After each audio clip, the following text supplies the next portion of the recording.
Hallo meine Liebste, herzlich willkommen zurück hier auf Eat Platt Love. Ich bin die Lisa und da oben lehrt wie hier Plattdeutsch. Hallo meine Liebste, herzlich willkommen zurück hier auf Eat Platt Love. Ich bin die Lisa und zusammen lernen wir Plattdeutsch. Was macht wie Hüt? Hüt lehrt wie endlich die Farben. Also, was lernen wir heute? Heute lernen wir endlich die Farben, damit wir die ganze Farbenvielfalt, die uns unsere Umwelt jetzt gerade bietet, vor allem jetzt im Herbst, endlich vernünftig auf Platt ausdrücken können. Was lernt wie Hüt? Hüt lehrt wie de Farb oder de Farben. Damit wir endlich die ganze Farbenvielfalt um uns rum, jetzt vor allem im Herbst, endlich vernünftig und platt beschrieben könnt. Und wie macht das alles? Am Beispiel von Düssen, Geburtstagskauken oder ihr die Kerzen ob Düssen Geburtstagskauken. Also, welche Farbe habt die Kerzen?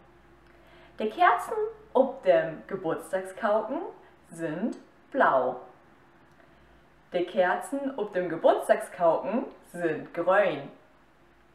Die Kerzen ob dem Geburtstagskauken sind gelb. Die Kerzen ob dem Geburtstagskauken sind gelb-rot. Die Kerzen ob dem Geburtstagskauken sind schwarz. Die Kerzen ob dem Geburtstagskauken sind witt. Die Kerzen ob dem Geburtstagskauken sind brun. Das sind komische Kerzen. Sag wie, der Geburtstagskauken ist brun. Die Kerzen auf dem Geburtstagskauken sind rot.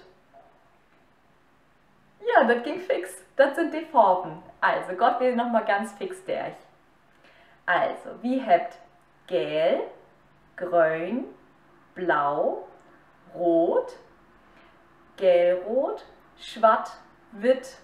Die nehmen wir jetzt einfach mal mit als Farben. Ich glaube, in der Farblehr ist das nicht ganz klar, ob die Farben sind, aber schwarz und witt brucht wie immer.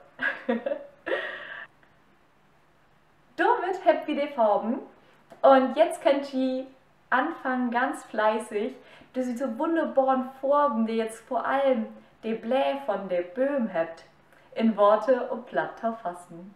Ich wünsche euch ganz viel Spaß. Abonniert den Kanal, um kein Video mehr zu verpassen, denn du möchtest dir auch noch ein bisschen mehr vertellen als nur ein paar Farben beschrieben. Und klickt mal bei Instagram bei Eat Platt Love vorbei. Da gibt es die tägliche Dosis Platt. Und ja, ich freue mich, mit Jau wieder Plattdeutsch zu lernen.